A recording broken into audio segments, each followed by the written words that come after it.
So hello, good evening sa ato ang tanan, mga kauban sa pagtuo. So karon ato ang buhaton magbasa ta og text from the Bible, then magreflect ta upon the text that we have been reading. Makatabang ni siya, no, para nga makapamalandong ta, makatabang ni siya nga para makahuna-huna ta ug unsay sakto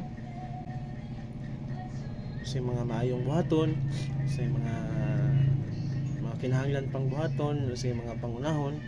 Ato lang buhaton una is magbasa ta og Bible, kaduha magreflect ta, dayon atol sa atong reflection, kinalasan is ang ato ang prayer. Ecclesiastes chapter 4. Ito ang basahon. English na siya, pero masabtan ko rin. Vanity of Toa. Again, I saw all the operations that take place under the sun, the tears of the victims with none to comfort them. From the hand of the oppressors comes violence, and there's none to comfort them. And those now dead, I declared more fortunate in death than are the living to be still alive, and better off than both is the yet unborn, who has not seen the wicked work that is done under the sun.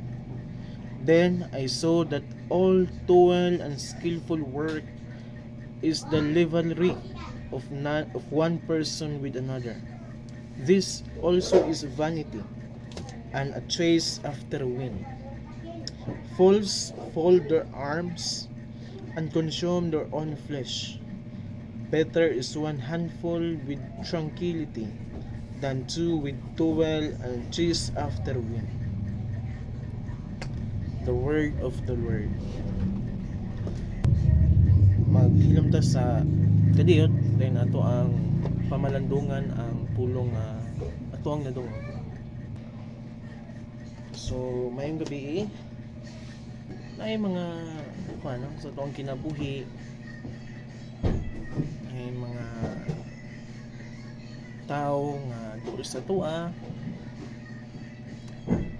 Mas labi na tong mga tao nga mo comfort, mohatag og advice, padayag sa ilahang concern, mo hatag og tabang financially, spiritually, kita nanginahanglan.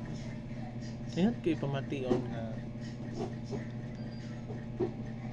mga atong mga kalisod nga wala na tong ipangandoy pero mahitabo o maabot kinan sa tuang kinabuhi,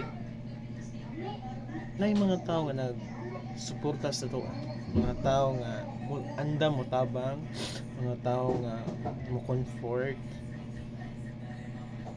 dili lang kay sa panahon nga haruhay ta natay ikahatag or makapasmile pa ta sila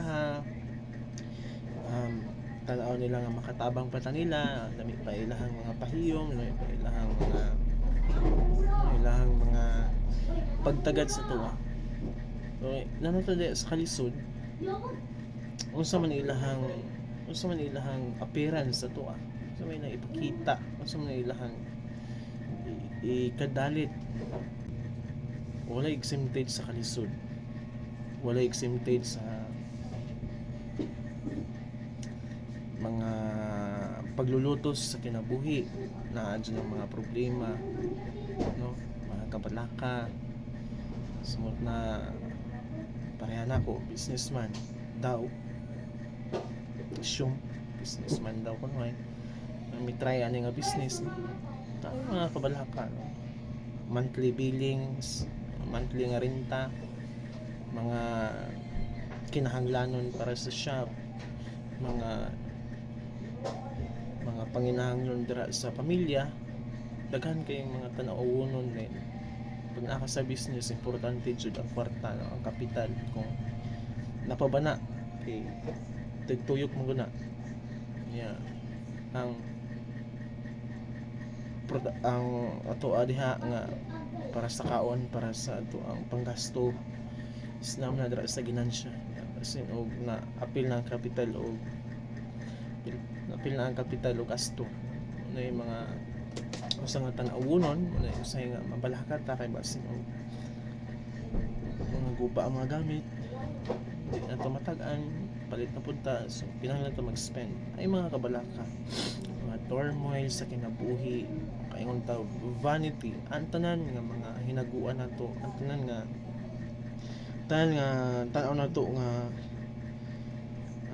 working for now nga naghatag na to og income, naghatag na to og kaharuhay, naghatag na to og kalipay, no?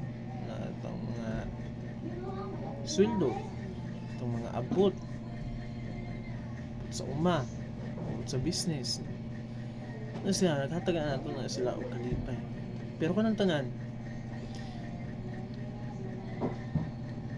maabot sa kinabuhi sa tao na ang tanan nimong gihaguan mawala, ang tanan nga na imuha mawala. So kung may magpabilin sa imuha, lang na imong pamilya na maayo imong relasyon sa imong isig ka tao, mas lang imong suporta, mo tabang, mo advice, ano mo tabang sa imuha, nagwala sila. Importante kay na pinaka-importante sa tanan isang imong pagigugma, imong pagpangga sa Ginoo. Nanglan nga na kay Ginoo matag adlaw, para nga ang matag adlaw nga imong gibuhat panalanginan sa Ginoo. When God give you a blessing, that is truly a blessing.